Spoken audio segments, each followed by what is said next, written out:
And of course, it's the only way to get home and stay home. I'm super excited. It doesn't quite feel like a Monday because I've got lots of good news and so much to share. I hope you're here with me. Yes. Yeah. Our Mondays are very different. We're always here for a good time. As you know, the Ethical Fashion Podcast Series 2 is premiering this week with Africa at its heart.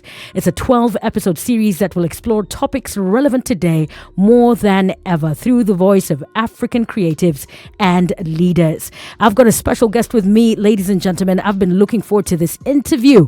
I am so excited to introduce to you the founder of the Ethical Fashion Initiative. It is Simone Cipriani live on the Spice Drive. Ladies and gentlemen, welcome. Yup.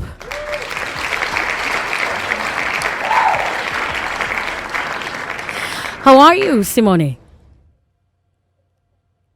How are you? Welcome to the Spice Drive, Simone. Hello. How are you? Can you hear me? Hello. I hear you perfectly. Thank you for having me. I'm delighted to be here with you. Very nice. You know, I love it when I have guests on the show live.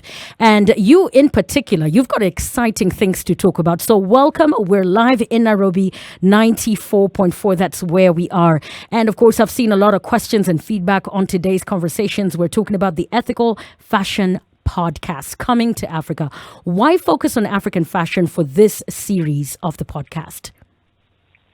Well, first of all, because we started in Africa. The Ethical Fashion Initiative was born in Nairobi, was born in a place of Nairobi, in the outskirts of Nairobi called Korogocho. Yeah. And many people will know it. Right. And but then it evolved into many different places in the industrial area downtown, and then in an EPZ outside Nairobi, with many communities and cooperatives all over the country, in the center, in the north, toward the coast.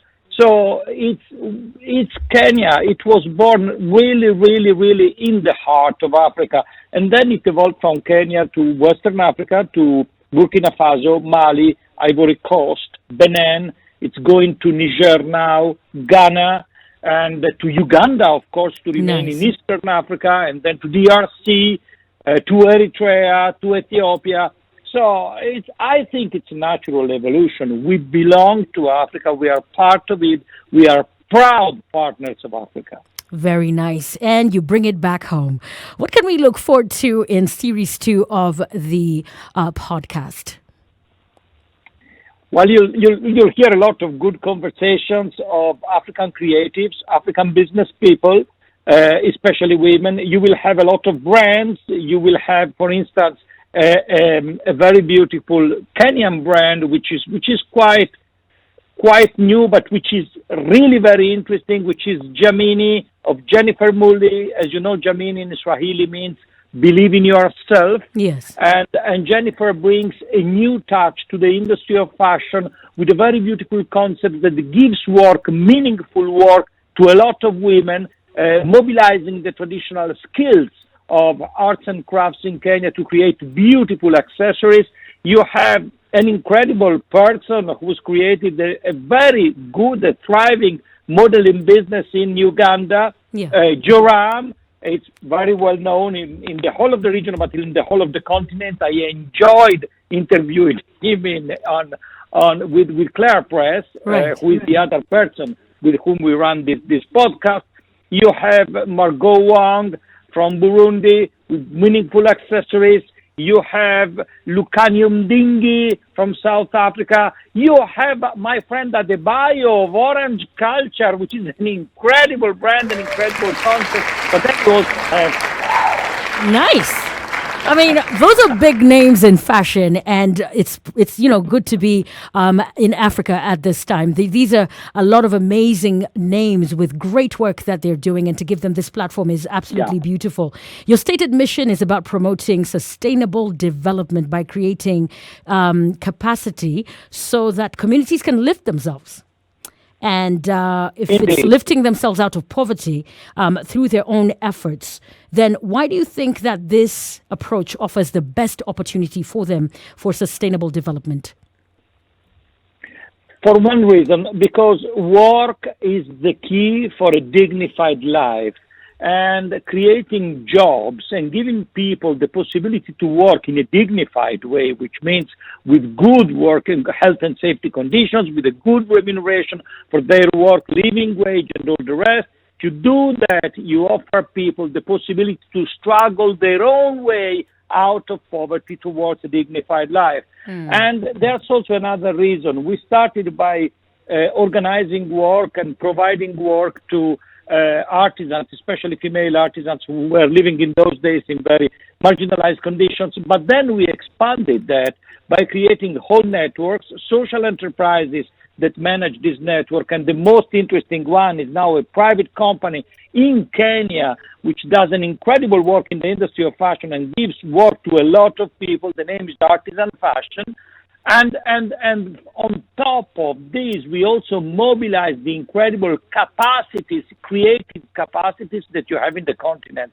The continent is full of creative capacities. At the very beginning, the business model was about mobilizing the international industry of fashion to provide work to these artisans. But now we have also African creatives who provide work to African artisans, to African workers. It's an incredible endogenous process of development. That's the reason why. Wow, brilliant. I love it, Simone. And you're very passionate about this initiative. I am indeed. I can tell. I am indeed. So, I mean, this is great news, and I'm sure there's a lot of people who are curious. When and where can everybody listen and catch the new season of the Ethical Fashion Podcast? You check on our website and social media platform. The website is www.ethicalfashioninitiative.org. The Instagram is Ethical Fashion. You go on that and you go on the Instagram and you find all the information you need. And come, it's interesting. I was delighted to learn a lot of things while I was recording that. Yeah. And for us, I repeat, Kenya ni nyumbani. Kenya is home. Love. Really, home, nyumbani. Love. Seriously. That's why. Kenya ni nyumbani, indeed. That's why you're so passionate about it, and you're bringing it back to the continent and right here where it all began. Indeed. We started there, and now I'm stuck in Geneva, where the headquarters is because of COVID and all the rest, and we have to be careful with traveling in order not to spread coronavirus and so on, waiting to be vaccinated and this and that. And on this, there's the big issue of vaccination to be available everywhere, not only in a single part of the world. And also on top of that, the desire to be back at home, to be back nyumbani, to be back in Kenya, where we belong and where everything started in 2008. Wow, brilliant. I can't wait. And of course, you're hosting with Claire Press, this podcast? With Claire Press. It was an idea of Claire. Claire and I met online over a telephone call years ago. Then we have customers in Australia who buy, actually, it's quite a big Australian brand and distributor of fashion, which is called Mimco. They produce in Kenya. They produce exactly in Kenya. They've been one of the longest serving partners of the EFI in Kenya. Yeah. And we met there. There was a meeting with all their sales force, and I regularly visited Australia to promote the products from Kenya, along with my collaborators in Nairobi, and we met. We met physically. We clicked. We decided to expand the experience of her podcast. Claire is one of the best, if not the best, fashion sustainability journalist today worldwide. She's very serious. She's very competent, extremely well prepared. So she came to me and said, "Hey, why don't we think about a podcast?" And we said, yes. We test how it goes, because the real podcast must be the one about Africa, with people from Africa, and this is where we are now. Very well. It's always a pleasure to have guests in the studio. Yes, I am with Simone Cipriani. You are passionate about fashion. It's a pleasure talking to you. I could do this all day. It's my pleasure. Thank you. Asante. Asante sana, Simone.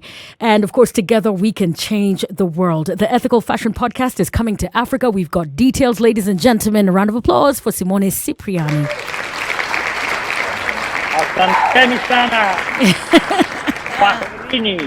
Asante sana. Let me tell you, we're going to be keeping you updated right here on the Spice Drive so that you can get to experience this podcast for yourself. A good listen, a brilliant initiative, and of course, hosted by Claire Press and Simone Cipriani. Thank you so very much. I've got more hits coming right up for you. It is about 10 minutes past the hour in Nairobi. You can stream worldwide, spicefm.co.ke.